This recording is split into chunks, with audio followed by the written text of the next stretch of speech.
last night I was back into the halls again. So Oh, I meant anyways, because I go there when I'm out of my body. I go there quite a lot because, like I said before, well, actually haven't said it, but that was actually the halls of Amente was the most recent period within this realm before what people call the reset, the flood, all those things written about in the Bible, etc. So yep. contains a lot of the history there, Atlantis, and all those things. So yeah. Yeah, so the Halls of Amente is part of the records within this realm. First time I went there, like I'll give you the backstory. I had no idea what the Halls of Mente were. Never even heard the name, to be honest with you. When I first heard about it in the OBE, well, I was told about it when I woke up from it. I actually thought it was part of hell or something like that. Yeah, because I had no idea. So I was introduced to the Halls of Mente by my uncle Bob. He passed away about oh, maybe 5 6 years, just give or take around there. Um, and he actually took me to the halls of Mente, which you access it through the pyramids, the middle pyramid, right? And when you go down into when you access it, it's like a stairway that opens up, right? And you go underneath the pyramid, you get access to Yeah. three sections, three halls. The pyramid's actually much larger than what we see them as. So we're only viewing the pyramids as like the top level, like just above the surface. Yeah. But It's like those the iceberg. go way down, and that's the hall. So originally, before like the flood of things, the reset, people call it the Atlantis flood, the mud flood. In the Bible they call it the great flood, and all those things, right? So the original pyramids are a much larger structure, and they're all connected together, and the entrance is the very bottom. And the entrance, when if you're coming in from the top, how I do down the stairs, at the very end of the hall, the middle one holds an entire mapping system of this realm. So they actually show you the construct, the realm, how everything works. And that's actually part of where people gather around like a table and stuff. But that would be the entrance, the original entrance, where you are shown the realm of what you're in. And this is also why the pyramids are actually lined up to stars, like, the star system and stuff like that. They're fixed to Mm. certain stars because stars are fixed dimensional spaces, which can be accessed out of the body. So the pyramids were working as fixed dimensional gateways inside the pyramids, and also to access dimensional spaces in those fixed dimensional spaces through the stars. That's why they're aligned to them. So It's fascinating. You must look forward to going to sleep sometimes. You could be thinking, oh, what can I learn this time I go and visit? yeah, Do you pretty tend much. to take it for granted now, or is it still really exciting to think about what you might learn? Well, it's I try my best all the time to ask questions. I mean, sometimes I still get frustrated as well with some of the stuff that I come across too. It's like I'm like to myself, I'm like, well, why is it like that? But I don't necessarily listen to anything anymore. I've already stated that in our last one, I believe. But Mm-hmm. I don't listen to anybody because I don't want influence when I'm getting the information. I'm seeing it firsthand. Mm. Also, the Quran, right? The Quran is in the halls of Mente as well, and the Quran isn't what I don't even know what the Quran is really. I'm not gonna look at it. I know it's like a Bible thing, right? But Mm-hmm. it's not that at all. The Quran is actually it's like a blueprint manual of awakening the dormant abilities within the physical body. That's what I've been shown as well. So a lot of the books and things like that have all been distorted here. This is why you could still get a lot of true information about things. Like it's not all gone. Like there is truth in books. You read books, etc. You do your research, you'll find truth. But it's also riddled with a lot of overlays of distortions and things like that, and lies, which then lead people down a path. But when you're out of your body, you access all things again, the truth of how things are, because none of it's actually hidden from you once you Mm. leave your body and access the other side or dimensional spaces, realms, etc. Mm-hmm. So So, what you experience is it? Are you still kind of? Is it still coloured by your own life experiences, what you're seeing, and your concepts, things that you already know about that your consciousness is then sort of relating to you with what you're experiencing? You think that still comes into it quite a bit, or is the essential truth of what you're witnessing and experiencing the same for everybody? okay, so there is a core truth to things, right? So when this is part of the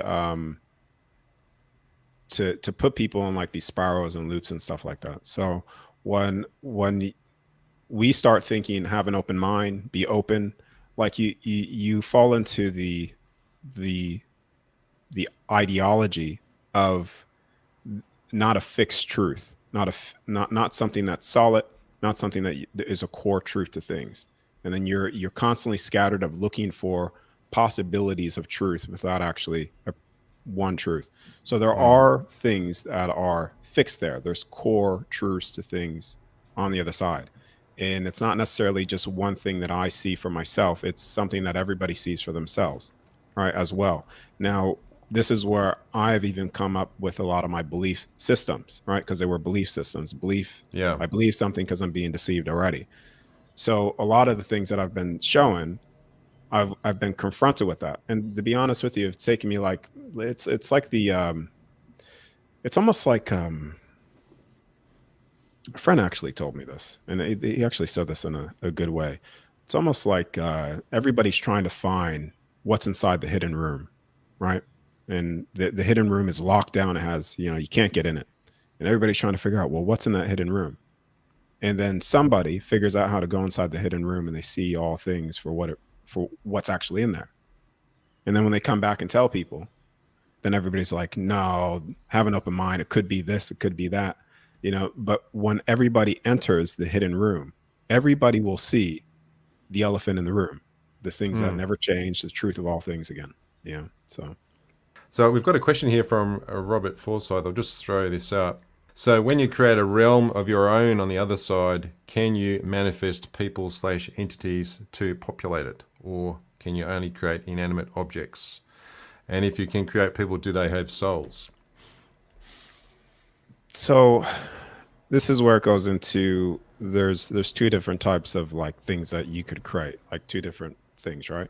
One is like one that we're living in now, which is like a open realm for souls to come in and experience. So, and then you have on the other side creating dimensional spaces, your field, creating a realm for yourself to experience whatever it is that you want. And in this case, yeah, you can create aspects of yourself. Really, it's not necessarily that they have no soul, because it's not all of an aspect of yourself. So if you're creating a realm, let's say, to play out something that no other soul wants to play out with you, well, then you will fractalize a part of your soul to play that role, but you're really playing with yourself. It's like a petition. Yeah. Yeah. So this is why you get dreams, right? I said this before. So when you're dreaming, a lot of people are typically accessing just their field, right? And within that field is their pleasures, their fears, etc.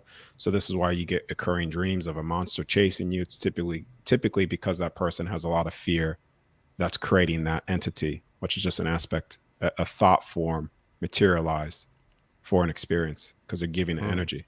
Because each soul is the creator. So whatever you put your energy into, that's what you're creating. Interesting. So just on that, a dream that I used to have a lot, I don't know, not so much anymore, but it was often ending up being squeezed in, some people think, oh, that was you being born, but I'm not so sure. Trying to get through a tunnel which became increasingly darker and more restrictive to the point where it was suffocating. And it was I probably 30, 40 times I had that dream. And it was always frightening, and never really got to the bottom of it, but it just seems to be happening less often. Yeah. What do you think about that? Now, you've probably had people with similar dreams like that. Explain those to you. So like, I mean, I don't know, because it depends. I mean, it could be many things. It could be you accessing a dimensional space, you being pulled out of accessing realms, and it could just be you accessing your field. This is why it's hard to navigate certain things, or for me to give clarity to individuals without a lot of context around it. You know what I mean? Because there's a lot of things that you could be accessing that even for myself, when I was accessing things like versus dimensional spaces, my field, realms and stuff, all of it was really confusing. Like for me to like line up what it is that I'm accessing, until I just reoccurring, okay, this is what it feels like, etc. And still sometimes when I'm accessing certain things, I still get put off in confusion of what is this really? Am I viewing someone's thoughts? Is this a potential time event? and there's just slight deviations of feelings and sensations that I feel when I'm accessing certain things that I, yeah, have to tune into. All right. Somebody once would like you to elaborate a little more on what you said about the Quran and the religious books. I think you were saying that books like that can be corrupted, or the information can be changed because of who it's been written by. Did you want to say more? Have you got anything more about that? Can you elaborate? Yeah. So when I'm talking about the books, so Quran, the Bible, like ancient texts, a lot of these things are so verbatim of what I've seen when I'm out of my body in terms of the construct, this realm, how it's fixed, immovable. I've been shown that it's like realms stacked on God's shelves, you know. So a lot of the things that people read about, I'm just going to say the Bible because that's like the, we're just going to talk about the book, right? Yep. Is true in a lot of ways, right? And this is why I said a lot of the things that I've come out of my body based off my belief systems, because I'm not religious either, to then find out that a lot of the things that have been written about there, I have seen, even the water separated from the waters. I remember being in the ocean, seeing the oceans have oceans and rivers themselves deep beneath the oceans. So there's a lot of things that are spoken about there, but it's also has a lot of distortions because a lot of the stuff that was written back then was telling a story and also a script of this realm and how things actually work, how it was created. But then with that also came savior complexes, putting people in a place of disempowerment, and also worshiping something that they are. Right. So yeah, that's Okay. that's sort of what I mean by the books and texts and stuff like that. Even a lot of the form of technology is still in there. A lot of people don't realize that a lot of the technology is actually still written about, let's say, the pyramid times, and some of those technologies are still active to this day. I remember being taken to what I know is the people call it different things, but I'll just say Atlantis, right? There's still an underground pyramid there that is still active. I remember being taken there by a being that almost looked like the Grim Reaper, almost had a hood over himself, but he wasn't. Um, and he was showing me that one of the portals is still active, and it looks green. So yeah. He was also telling me that's also part of the point in a return, etc. So yeah. Yeah. So I've got a question here, which is similar to one that I asked you when we had our interview. Rose is trying to astral travel and has been struggling with fear of vibrations. I've not heard of this before. Do you have any tips for overcoming them?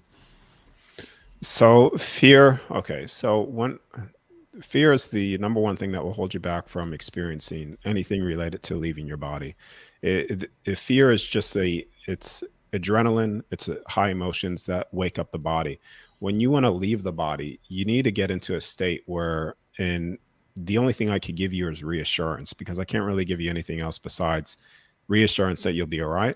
Because when you shut down the body, or let's just say astral travel, because when someone says astral travel, they're typically talking about lucid dreams. And at that point, they could become fully conscious and aware in a true out of body state, but they're not fully conscious. Is where you can't really bring back all details.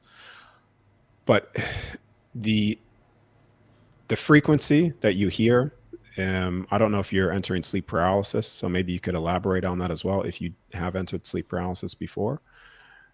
But if you could just, all these things that you feel that are unknown to you, like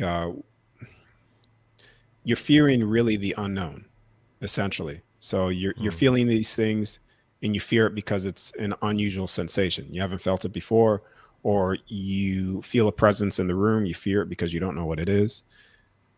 If you could just get rid of the fear of death, you'll find just past fear, what awaits you is access to all things again. And they won't necessarily present themselves to you, beings or access to things, because you're preventing it by staying in that frequency, really. I mean, that's why they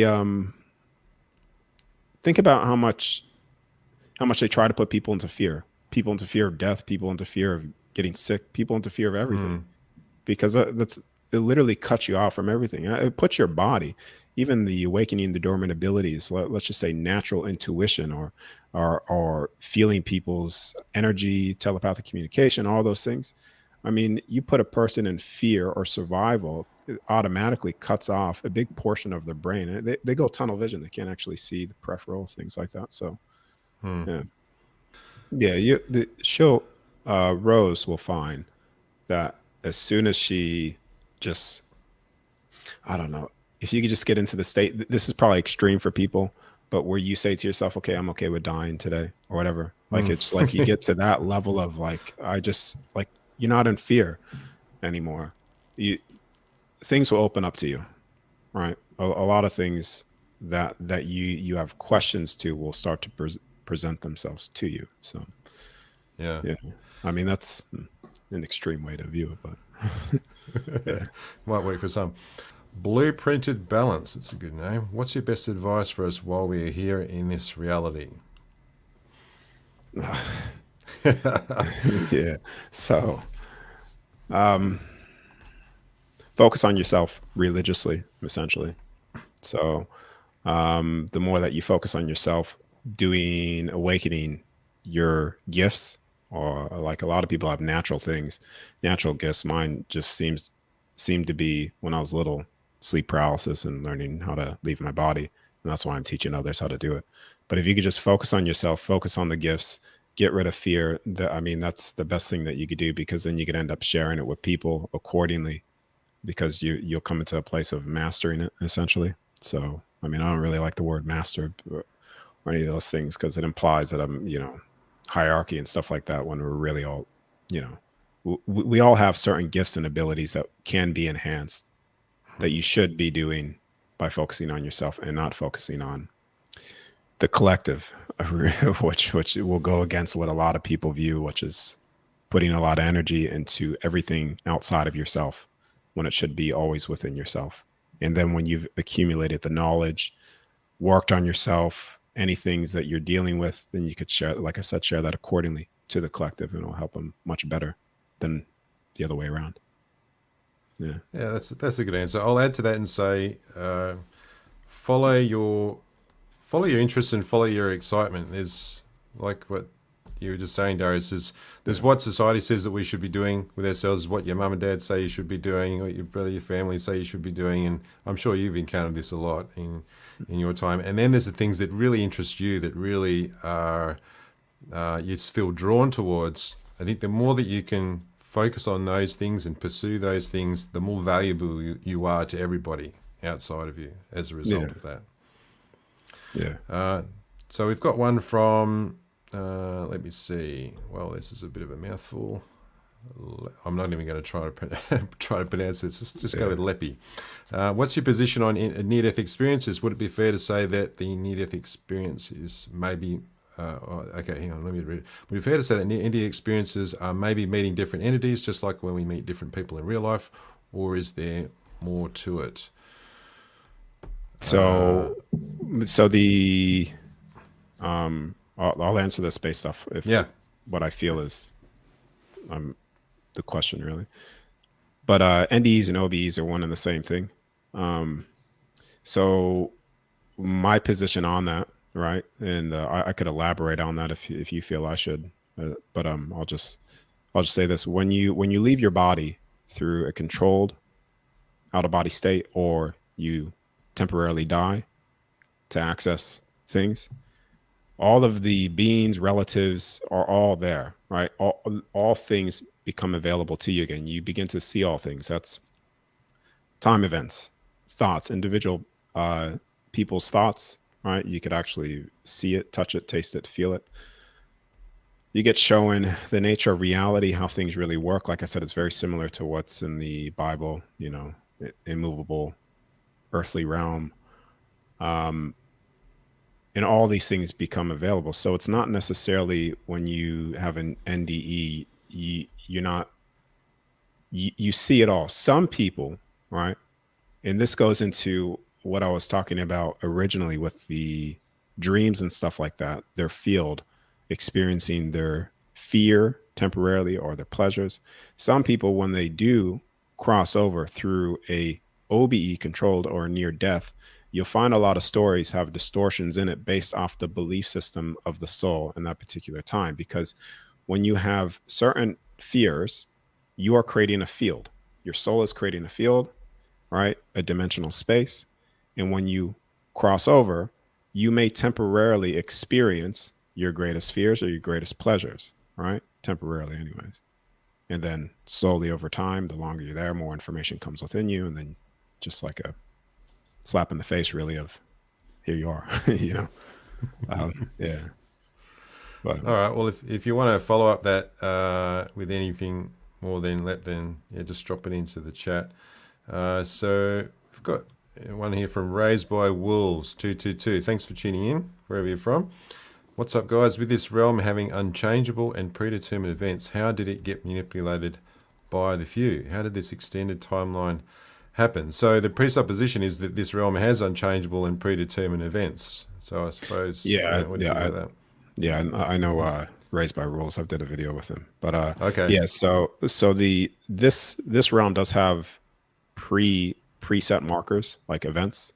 And this also goes into the cycle of time. This is where people talk about the looping of things, people reincarnation loop, all those things. Not necessarily looping the way that people view it, but there are preset cycles, right? And this goes off how we live off 12 months when really there's 13 months, because it's reflected by as above, so below, as within, so without. Everything's reflected also from the creators, or the original creators of this realm as well, which goes back to that number 13. Now, when you look at this realm, there are preset event markers that will take place, and it's inevitable to take place. One of the classic examples of this is each soul here will inevitably wake up to the other side and see all things again, either if that's through an OBE or when you die and you cross over. That's a preset event marker that doesn't matter which path you take in your life, you'll always come to that event marker. And so there are certain cycles of time, event markers through those cycles that take place here. And it's just, that's why also when you look at the controllers and stuff like that, they also use things like this to loop certain events, because they understand the cycles of event markers within this realm. This is why you could also calculate certain things through different calculators and stuff like that, and have things match up very, very like, they're preset, like you're seeing into the future. So this is also why you look into the calendar and stuff like that, like which was the wrong calendar. It was supposed to be based off of 13, but they were also able to predict certain things, because back in that time period with the pyramids, like I said, the halls of Amente, they had the ability to access time events and also access the true nature of reality, which then also gave them access to preset event markers and also time as well. I don't know if that answers it. I hope it does. But it's fascinating. Right. I know that much. Yeah. I think there is another one here. Can people / entities on the other side lie and misrepresent themselves, and is there a way to make them reveal their true selves? My guess is it would be hard. Yeah. So, all right. This is stuff that I don't like to get into, because then it could put people in fear again. And my whole thing is getting people out of fear. So I don't like to go deep down into talking about things like this, but I'll bring it up, because the short answer is yes. You can, when you are in, see, I held a workshop, and I'm pretty sure I have it on my YouTube channel as well, where I go into deeply the nature of reality and the realms within this construct. So when you leave your body, if you are within this realm still, so you're very close to the earthly realm. This is why when you're out of your body as well, you could see people doing things in real time, etc. Like if someone's making a coffee, you could see them making a coffee when you're out of your body. They can't see you. Also, there are certain entities within this realm that still play off the same distortions in the extremes, right? So this is where you could also get beings that also present themselves to you as something that they're not really, right? But the more that you access higher layers or other realms and access all things outside of it, you don't have these distortions in these extremes, because there's nothing trying to fool you. But here within this construct, was created to experience the extreme, the duality. With that, the realms that are within here, the dimensional spaces, still do have distortion. So yeah, you could come in contact with some of those beings. I remember seeing a being impersonating my friend before, and I called it out, and then it almost looked like a no, when you call, I won't go into detail, but when you call it out, they reveal their true nature to you. And it's not necessarily all negative, doom and gloom type stuff, but you know, it's there. It's within this realm, anyways. What misconceptions do people have about astral travel that you generally run into that you might be able to dispel for people today? So when people talk about it's not necessarily, it's just well, yeah, it's a misunderstanding, right? Because when when you talk about astral travel and dreams, they're one and the same thing, really. This is why I said typically when you're having a dream, right? I'll just say dream and astral travel. When you're in those spaces, typically you're only accessing your field. So this is accessing your dimensional spaces, your greatest fears and pleasures. This is where there's like, it could seem very chaotic all the time. Like one moment you're in a dream and an astral traveling, and dark entities chasing you, trying to kill you, versus then you're in like paradise on earth. You know, you get these far ends of the pendulum swing when you're accessing those things. Now, you can also, in dreams and astral travel, you could access what I'm accessing as well, but it won't necessarily come. I mean, people that have dreams and astral travel, they could attest to what I'm saying, but you will not come back with the full detail, full memory, as if you're walking here in everyday life. It's because you're not fully consciously there. With an out of body and near death experience, right? They are one and the same thing. The only difference with a near death experience and an out of body is an out of body is a controlled near death, essentially, right? So you're shutting down the body, putting it into such a deep sleep to where your soul could exit, right? So it's a controlled NDE without dying, right? And what you access there when you're doing a controlled state, when you are leaving your body with 100% consciousness, it's as being 100% conscious here. What you see, you have full detail of memory of what you're seeing, but also you get access what people typically get stuck in, which is the field, dimensional, your personal field, dimensional space field. That's what people get stuck into with the dream and astral, is they're just stuck in that field and they don't know how to navigate outside of it, right? And then they try to explain the nature of reality and all things based off their emotions, typically out of control emotions, which I've had as well. When I was out of my body many, many times, one of the big lessons that I've learned is how to control my emotions, because when my emotions are out of control, I experience a host of chaotic things, right? So, yeah. Did So I is explain that properly? Yeah. Yeah, I think so. Okay. A follow up to that would be: is it because there's emotions and thoughts are very, very much they drive what occurs your reality when you're out of your body much more than what they do, in physical Here. reality. Yeah. So here, if you have a thought of something, right, you could, I don't know, let's just say if you want to do something in your life, you have to walk down the path of the time, right? And let's just say if you have a thought right now, like right now, think of like a big scary monster standing in front of me, right? I'm not gonna, that's not gonna appear, but when you're out of your body, dream, astral, and a OBE, they'll be there like that, right? So your fears are presented to you very quickly, and your thought forms materialize there very quickly as well. This is why you know, I don't necessarily do this anymore because I don't necessarily like to tap into other people's fields and see their thought forms and stuff. But I was doing this just by out of my body all the time. But this is where also when I was out of my body, I was tuning into my friend's thoughts, right? And I didn't even realize that that's what I was doing until I confirmed with him many times that, oh, I've seen this, and he's like, oh, I was thinking that privately, haven't told anybody. But you could tap into all that as well. You see what I mean? So like even people's thought forms that are typically out of control here physically is still creating dimensional spaces when you leave your body that can be accessed. This is where it comes into integrity. You have to be, stand in integrity, and just, yeah, just come from a place of non-judgment when you see certain things. That's yeah. Okay, that's good. So we've got another one from Tan. Thank you for joining us today, Tan. Appreciate your question. Is there a benefit to doing it during the day versus night time due to visibility? Okay. I've got an answer for that too, but you go first. Yeah, I mean, yes, yes and no. I mean, it depends what you're accessing. So if you want to access this realm that we're in now, the earthly realm, right, and see what's taking place in real time here, doing it in the daytime is probably the best bet. But it's I would advise getting a blackout tent. Sensory deprivation. You want to make sure that it's as black as possible, where no light could enter your eyes, so that you put yourself into sleep quicker.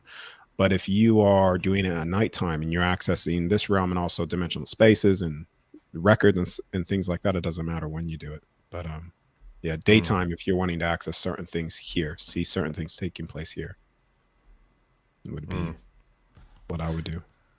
And the nighttime and the daytime in other realms can be different as well. So the one and only experience I had was the middle of the night when I got out of my body, and everything was very similar, like as far as the house, and the bathroom was a slightly different configuration. Then when I went outside, the street was the same. There was no cars, but it was the middle of the day. That was the first thing. It was like broad daylight. There was people walking around, but it was that was the one thing that really stuck in my mind, because I wasn't expecting that. It was quite gloomy inside the house, but then once I stepped outside, it was almost like it was maybe the door was like a kind of a different dimension as well. Yeah, to go into broad daylight. Different dimensional space access. Yeah, like I would walk out of my bedroom in the out of body state, and I would see like massive, like what you would say is planets, like you know what I mean, like 10 times bigger than the sun, like just right there. Wow. Yeah, I've created videos on that as well. Like I have a host of like my experiences and stuff that I share, that I just every time that I've had them in the past just recorded. I think there's like 100 videos now, just personal stories. Yeah, I still haven't started to watch many of them yet, but I'm keen to. So we've got a question. Let me see if this is from someone who's been here before. No, Rose, that's good. So do substances like alcohol, weed, anything do they interfere with astral projections? Any insights on that? Okay, so not necessarily that they interfere. You could have the most disease-ridden body, completely unhealthy. You could still access the other side. You could still take your soul out of the body and access all things. This is why people have near-death experiences, because the body died. So like, the health doesn't matter in terms of leaving, but the health matters what you are taking in. The health matters in terms of bringing the information back. It's no different from each individual person, let's just say, is a computer, right? So the human body is a computer, and each human body has access to the internet. It doesn't matter which computer you're running on, it all has access to the same thing. But if you don't take care of your computer, if you don't update the software, the hardware, things like that, and you just let it break down, you'll still access the internet, but you won't be able to load certain pages. You won't be able to download certain things without the computer crashing. And therefore your experience of accessing the internet won't really be accessing all forms of it, as if somebody is taking care of themselves within the physical body, health wise, that information is able to properly come within the body, and you're able to decode it properly. Well, not decode it, but yeah, decoding it, if we're still looking at the terms of the body's a computer, just to give you a reference point here, right? So that's where the health matters. And when you're taking things, this is why I don't take anything. When you're taking weed, or you're taking to try to induce this, or you're taking like shrooms and stuff like that, like any drug that you're trying to take to induce this, you may induce it, but you'll be viewing the other side through a very distorted lens. It's no different from being drunk behind the wheel. You'll still see the road, but the road won't be as clear as someone that's sober. And that's the same thing. So, yeah.